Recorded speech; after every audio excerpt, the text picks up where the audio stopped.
A former star who looks like his mentality has changed is your man and Westbrook's former teammate for the Oklahoma City Thunder, James Harden. So James Harden having a conversation with Daryl Morey, and he explained that how can the Sixers get better? They can get better if I don't pick up my $47 million option. Yeah, okay. Yep. So 46.7 maybe, but yeah. So $47 million. If I don't pick that up and you're able to spend that money a la a Tom Brady, who says, give me less money and use that money to help my teammates and so that I can have better chances to win a championship. I don't know why it took Harden all these years to figure out, although actually I do, because I think he's made about $385 million so far in the NBA. So he doesn't need the money anymore. So maybe now look, get all the help you can get because I can't do this alone. Embiid and I can't do this alone. We need help. And look, if we're seeing what we saw last year from James Harden with the Sixers, his abilities are declining as well, and so you do need more help if you're the Philadelphia Sixers if you're going to bring a championship to the city of brotherly love. I love this because I've been a Harden guy forever, even when everyone was falling off the bandwagon. He's still pretty good.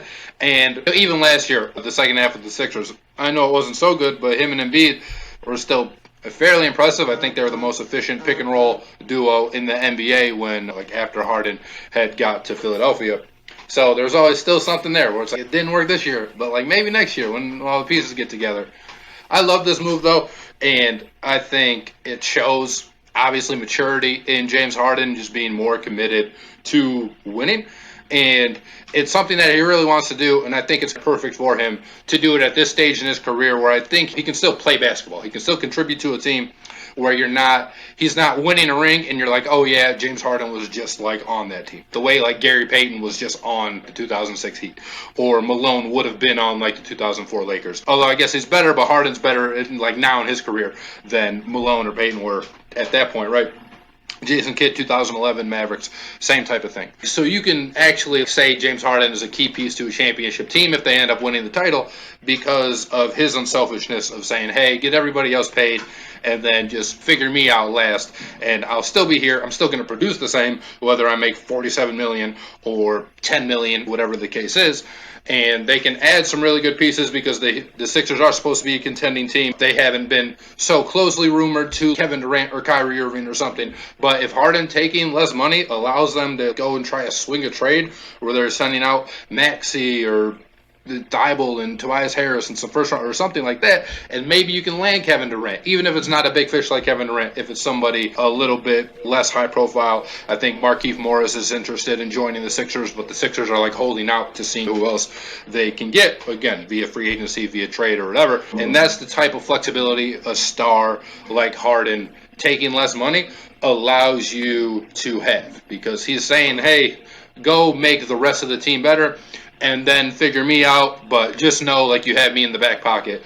Go spend whatever you can spend now to build the best team around us, because the East, I don't know that's going to be so much of a dogfight next year, but I think it'll be pretty top heavy, where you have Miami, Brooklyn, if everybody comes back, the Bucks, the Celtics, those four teams. I might even be missing somebody who can come in and really compete for a title. And obviously, the more depth the Sixers have, the better they're going to be positioned to do that. When the Sixers are starting, you said they're waiting, and they are waiting, but they did make some moves right after the season. They went and brought in P.J. Tucker, who is known for his toughness and adding a little bit of physicality to it. Daniel House, as well as Anthony Melton. They're trying to improve the depth, because that was something we saw in the playoffs last year. They were just sorely lacking in that second round series where they were just horribly outclassed by Miami. And one of the things that stood out was Harden's lack of ability to really show up. He really didn't show up much at all in those playoffs. Maxey showed up a heck of a lot more than Harden did. Obviously, Embiid did what he did while being only semi-healthy, and Embiid was clearly frustrated after the series was over, rightfully so, because he's watching his former teammate Jimmy Butler just wax him on and off the court there as the Miami Heat went on to face Boston in the Eastern Conference Finals.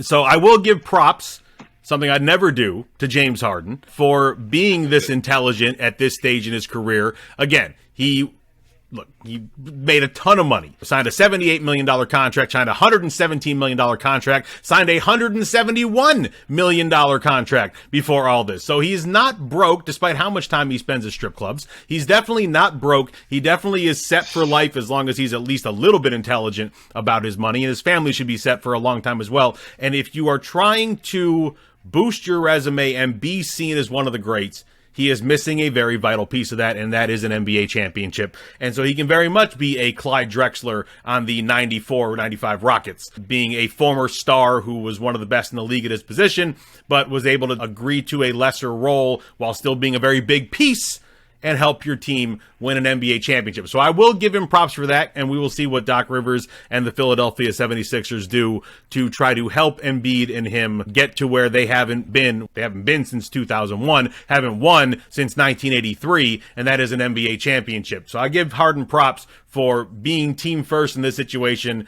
and not caring so much about the money. Again, he's got plenty of it, but he did the right thing here, I think. And didn't even factor in all the Adidas money they got. I'm sure what crazy type of endorsement deals there. And I don't know, I just love to see the growth from Harden in this instinct, because some guys, like we just talked about, Russell Westbrook, aren't doing that. We saw Bradley Beal signed for 5 years and $250 million or something like that. And not that Harden hadn't gotten his Supermax contracts already, so I'm not out here bemoaning anybody that's taking these $250 million contracts that are offered to them.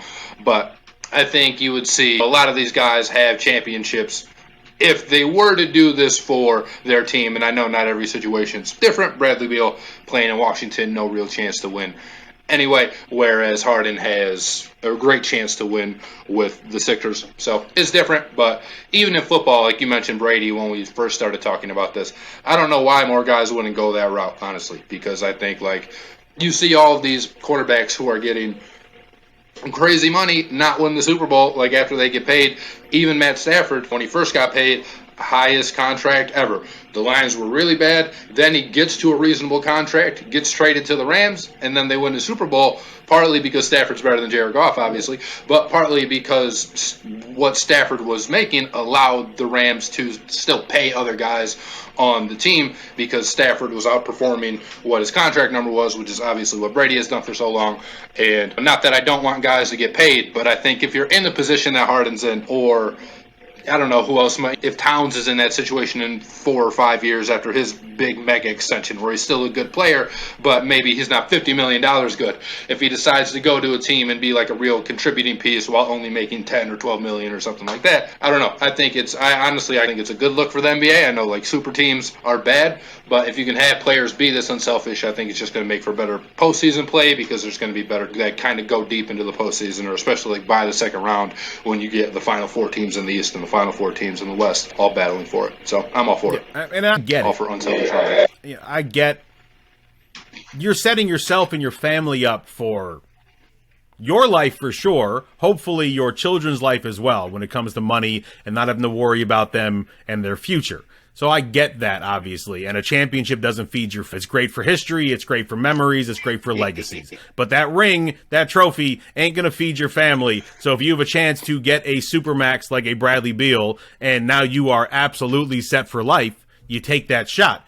But this is Harden in a different situation where he's near the end of his career, the last 4 or 5 years of it looks, and he's gotten that money. He should be set for life. And so now you're doing the thing that you should be doing, I think anyway, if you are a declining star and you want to add to that legacy, because everything else he's got has put him towards the Hall of Fame. He's got an MVP. He's got scoring titles, all-star selections, all that stuff. The one thing he doesn't have is an NBA championship. They got sort of close in 2012. Oklahoma City Thunder went up against the Miami Heat. They were all very young, and they just weren't ready yet, and that was evident in that NBA Finals that LeBron and the Heatles were going to take that championship.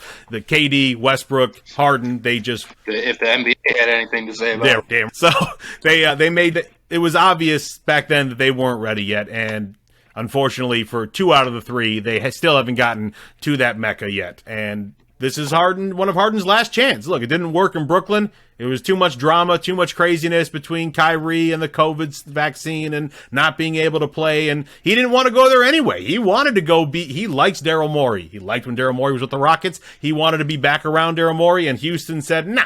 We ain't going to trade you to Philadelphia. And so Brooklyn did him the favor that got him out, and Philadelphia a favor, and it got it got it. Jesus, help. Point guard from Australia. Ben Simmons. There we go. Got Ben Simmons out of there. Jesus, brain is blank today. So, they did that swap and did both teams a favor and did both players a favor. And now Harden's doing the favor back and trying to help this team legitimately build a championship contender because they're close. They're missing a couple pieces.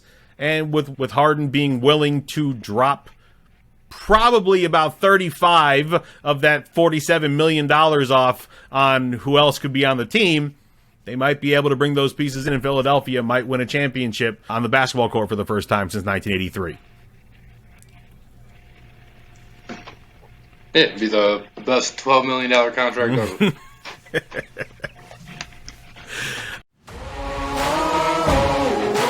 Man on a mission, I'ma get it. You know I be on a what?